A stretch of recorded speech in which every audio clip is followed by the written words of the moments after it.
What are the best and worst Pokemon generations? Now the answer to that, of course, is subjective. However, like with any video game series or really anything in general, some Pokemon games are of course better than others. So in today's video, we're going over what I think to be the best and worst generations of Pokemon.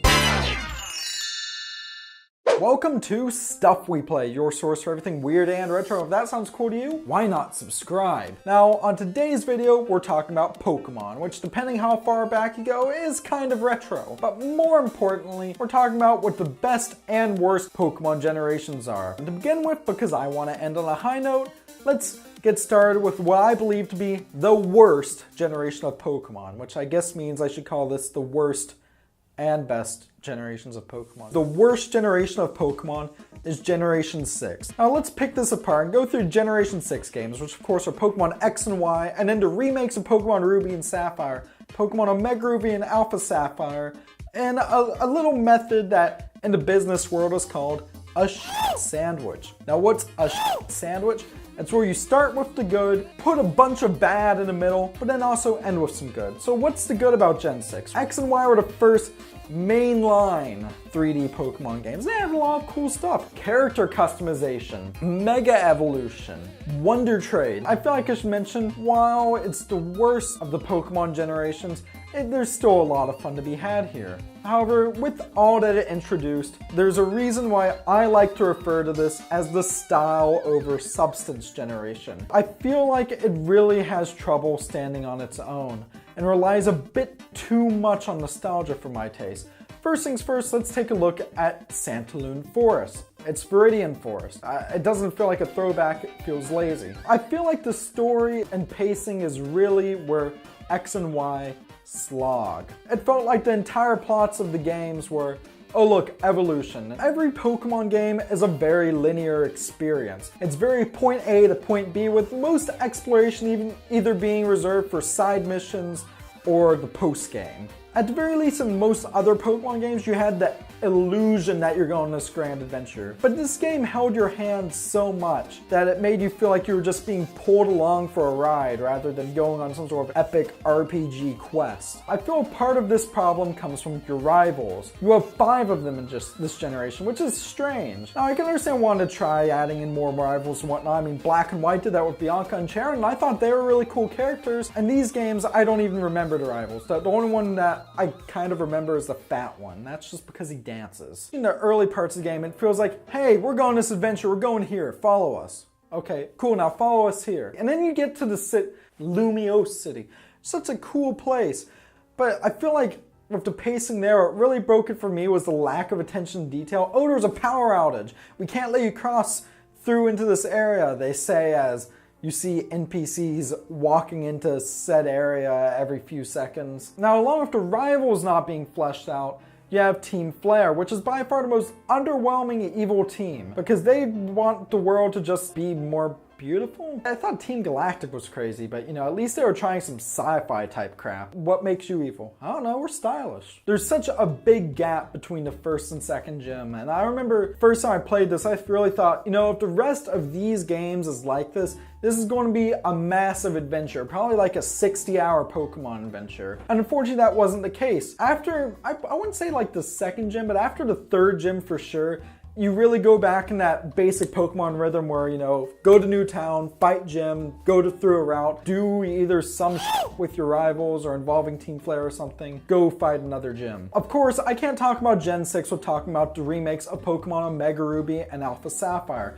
And seeing how long I talked about X and Y, I'm going to keep this short. I didn't particularly care for Omega Ruby and Alpha Sapphire. I felt like they tried to take the Gen 3 games and kind of give it more of the pacing of X and Y. That worked in some regards. I felt like May had more of a presence, or Brendan, or whoever your rival is, and I felt like Team Aqua and Magma were more threatening, but at the same time they did some really weird things, like in the original games, after you beat Lava Ridge Gym, I think it's Lava Ridge, you didn't have to go back to Petalburg City to fight your dad, he was the gym leader, and so you'd either trek back through the way you came, or you'd go through, gosh, what is it, Meteor Falls. Omega Ruby and Alpha Sapphire, it just kind of, May shows up and she's like, well, here, I'll walk to the gym with you. And it just cuts you there. I'd like to at least have the option to have gone the longer route. Like, I felt like the pacing with that was just really weird. And other stuff as well, such as, you know, completely redoing Marvel City and taking out the Safari Zone. And Omega Ruby and Alpha Sapphire are great games, but they change enough that I'd consider,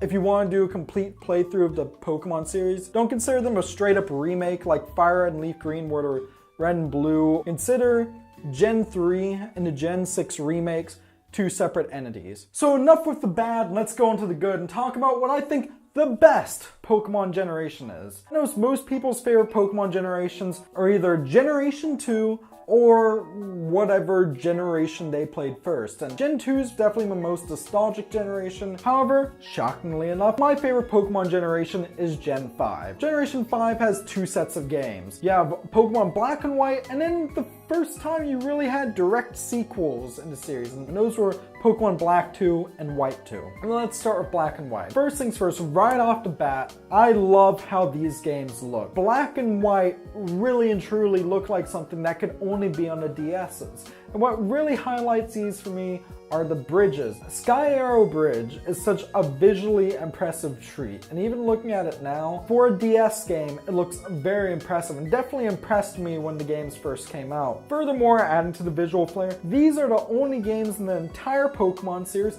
to feature seasons. You have certain events that only happen during certain times of year. It really helps make Unova feel like this living, breathing region. It's kind of something I'd wish they'd kept in X and Y. Now, something else I really love about these games, and this is the major thing, is the adventure. Just right off the bat, it kind of gets you into the action, you know? No kind of meandering or whatever. Also, I really like Bianca and Sharon as rivals. They're just really cool, very nicely developed characters that have even more development given them in the sequels. The only thing I really don't like about them is their battle music. Now, this generation also introduced my second favorite evil team, second only to Team Skull. I have a thing for our boy Guzma. Team Plasma is such an interesting team, especially in Black and White 1. Their whole thing at first, well, we're against people battling Pokemon because that's bad and it can harm them. So we want to liberate Pokemon from people, and it's kind of like the Pokemon equivalent to PETA. You have N. N's a really cool character. He's the prince of Team Plasma. This region's very compact. It's very linear. I guess the linearity is something I complained about in X and Y, but here I feel like it's linear for sake of story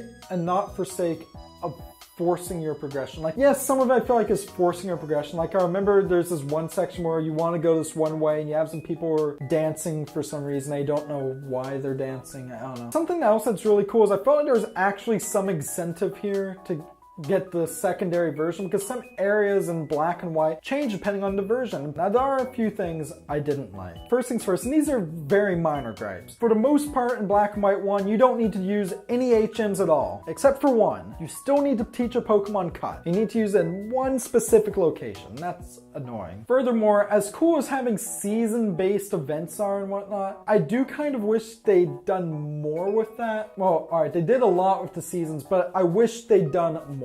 But these are just very minor gripes. Not a lot of bad here. However, Pokemon Black 2 and White 2, which are sequels, are my absolute favorite Pokemon of all time. What they do is they add more areas to Unova, you know, an entire side of the region that had nothing before. It's pretty much more of the same, except it's several years later. So Team Plasma is back, and they're just flat out evil pirates now. Yeah, I don't know why, but they decided to go from Knights of the Round Table to like pirates. You have several new gym leaders. What's really cool with the gyms here is all the gyms in Black 2 and White 2 have their own theme, and that's something that's never been done again. All the returning gyms have new puzzles, and several of the returning gym leaders have new designs. And then the gym leaders who aren't returning from Black and White are given something to do, some explanation as to why they aren't doing this. And that's the thing, Black 2 and White 2 are kind of fan servicey in that way. It really builds upon the first games to make an absolutely better game. There's such a massive selection of Pokemon here. These are the only Pokemon games I can think of where my team is legitimately different, you know, where I don't fall into old favorites every single time. And then I can't forget to mention the Pokemon World Tournament, which is literally a thing that lets you fight against every single gym leader and champion from every single game up to that point in the series. And Black 2 and White 2 are just good sequels. They're fantastic sequels. They're amazing sequels. I love them. But hey, I feel like I'm starting to ramble on a bit, so why don't you leave me what your favorite and least favorite Pokemon generations are down in the comment section below. And while you're at it, why don't you subscribe to Stuff We Play for more great content like this. So with that, thank you very much for watching, stay classy, and I'll see you next time.